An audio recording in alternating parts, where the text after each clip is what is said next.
Hello, I just wanted to welcome you to week 6, Advanced Pathophysiology. The weeks are moving quickly, aren't they? You're doing a fantastic job in this course. All right, this week's topic, this is a GI unit. This is my field. As you know, I'm a gastroenterology nurse practitioner, and I do hepatology as well. I'm going to attach a video for this week's module that I'd like you all to take a look at.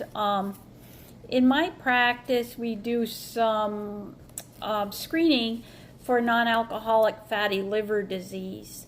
And the reason that screening is important is because we want to identify non-alcoholic fatty liver disease, the buildup of fat in the liver, in the absence of alcohol use. And the reason that this is important is because non-alcoholic fatty liver, NAFL, can progress to damage, and that would be NASH, which is non-alcoholic steatohepatitis.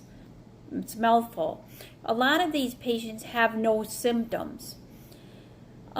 It's on the rise. About 25% of people that have NASH will actually have cirrhosis of the liver. It's getting to be a real issue. Livers are getting transplanted because of NASH.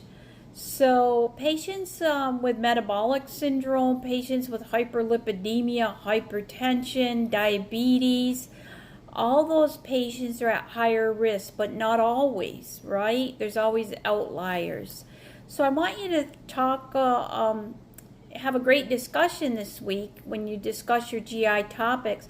I'm going to challenge you to interact with classmates that post discussions other than your own. All these topics you're going to need to be familiar with at some point in your career. So have a great week. Watch the NAFL video. I'll also put a link on there for the FibroScan. That's what I do as a screening tool for NAFL. And what it is it's an alternative to liver biopsy. We used to have to biopsy all the livers, right, to decide if there was scarring or fibrosis or what we refer to as stiffness.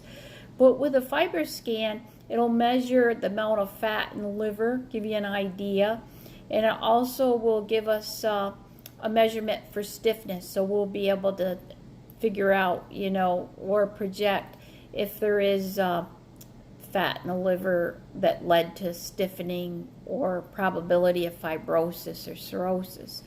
So have a great week, and I'll see you in the discussion room, and I'll have some feedback shortly on your week 5 discussions and assignments, and it's a pleasure sharing your classroom.